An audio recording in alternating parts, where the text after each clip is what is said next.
Oke, sekarang kepada manusia. Apakah betul engkau mencintainya, perempuan yang kau kenali sekian tahun tuh, yang kau katakan kau cintai? Ketika engkau merindukan dia, apakah betul engkau merindukan dia? Apakah engkau merindukan dirimu sendiri? Sampai kepada manusia saja bisa dibedakan mana yang mencintaiku dan mana yang mencintai dirinya sendiri.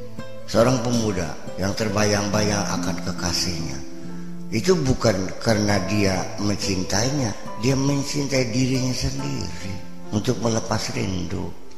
Yang terbayang kepengen ngeremet, kelingan yang pupune, kelingan pengen ngambung, pengen itu kan semua itu yang dia rindukan adalah merindukan dirinya sendiri untuk mendapatkan kesenangan fisik. Makanya berbeda ketika perempuan itu sudah kita kawini, yang sudah masuk dalam jalur hukum sebagai istri, jadi emboknya bocah. Kita juga merindukan, kita juga, tapi kan berbeda. Ya, ketika kita merindukan pacar dulu kan panas, tapi ketika kita merindukan istri kan sejuk.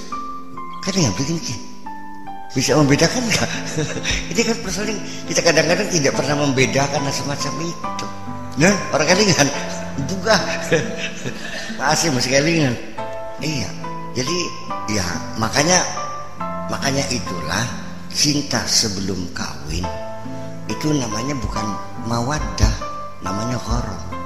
Iya, karena kelinganku ndelang ning pupulen mulu saya kepengen remet deh, pengen rangkule.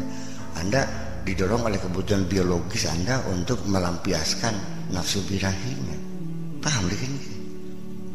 Iya, panas kan, ngarang-ngarang kan panas. Beli ketemu cengkerngap gitu kan. Iya, kuping macam gerbek beli karu-karuan. Oh, beli karuan. Kayak wong kayak wong krojotan. Wah, sudah betapa gerbek man gelogan. Membuat kita jadi nggak bisa tidur.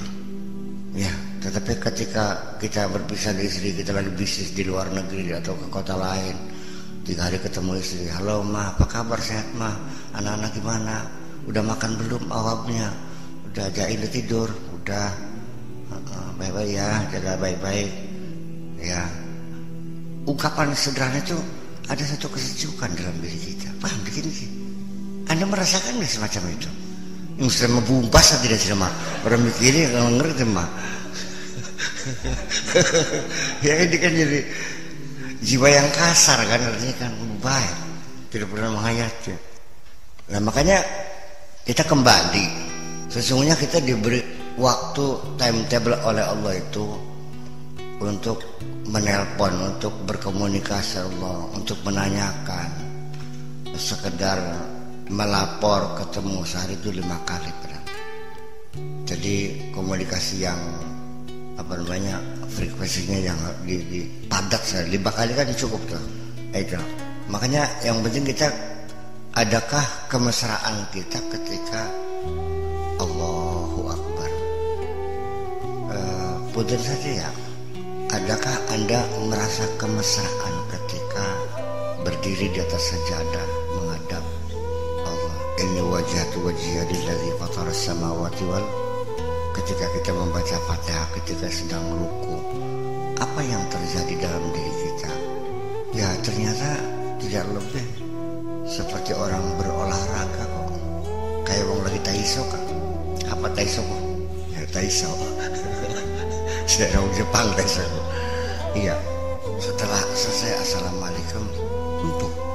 Itu perbuatan-perbuatan yang Anda lakukan rutin setiap hari, tidak pernah dievaluasi. Yang berbaik ketika Anda sebagai tentara, ada apel nggak? Berapa kali sehari? 2 kali kan? Pagi dan sore. Pagi apel, sore akan pulang pun apel lagi. Laksanakan, siap, keluar, jalan. Itu kita penuh hikmat ketika apel. Tapi kenapa apel kepada Allah kok nggak pernah hikmat?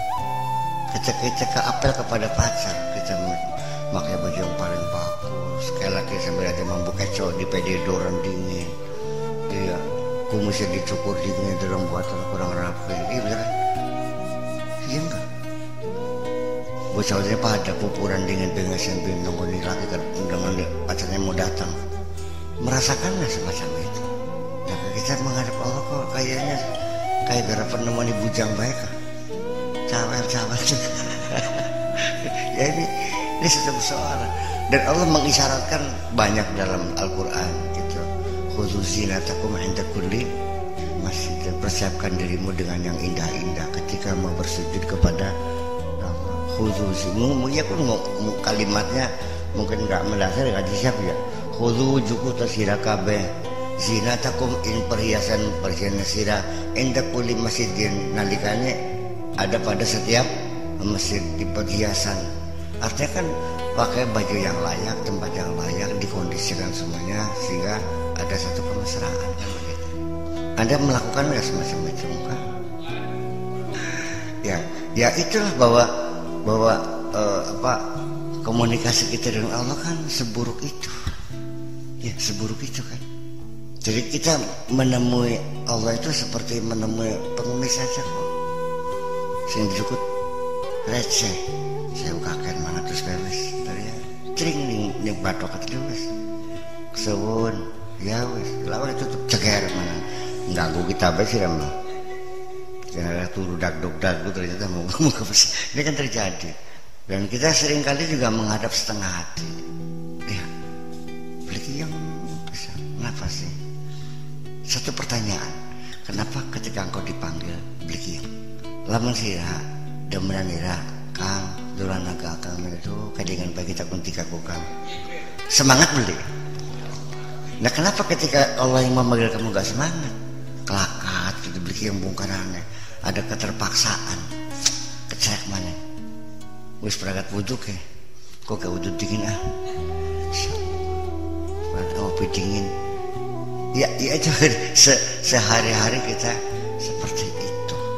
Jadi artinya sungguh sangat tidak berkualitas, dan sehingga artinya bahwa malah justru saya melihat banyak orang merasakan sholat sebagai beban kok. Iya, sebagai beban, malah kadang-kadang merasakan bahwa sholat ini rimpet gini. Lagi menggawe enak-enaknya butuh banyak butuh mana itu ya repot teman. Lah ya saya jadi sedih saya kalau orang yang saya cintai itu kemudian merasa dibebani oleh saya. Paham begini? Saya sebagai manusia ketika ada orang yang saya cintai, ya kan begitu. Saya udah naik, saya bantu segala macam. Suatu ketika melakukan sesuatu yang saya inginkan, toh ujungnya untuk dirinya sendiri, kelakat, kita maju juga kabel kiri, us berapa? Iya, betapa sedih kita ketika orang yang kita cintai ternyata dia sendiri kiam beli kiam. Sira pernah beli dua rabes yang beli demening sira pimpiran cang kirasa.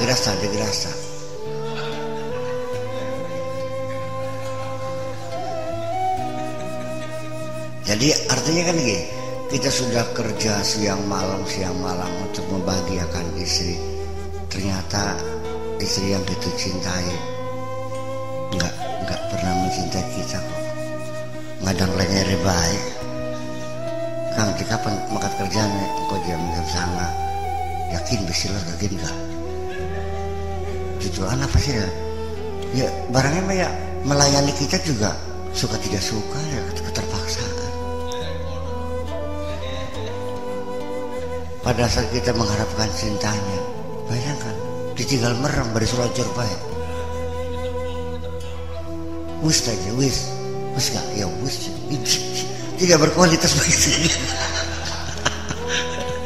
Ini kan terjadi ya. Di antara kita juga saya menduga juga mengalami hal semacam itu ya. Kalau istilah kayak kita bukan mampu lah artinya kan, iya kan. Jadi tidak pernah dinikmatinya, dan dia sendiri juga istri yang tidak mencintai suaminya dan melayaninya kayak apa, stres ya kan begitu.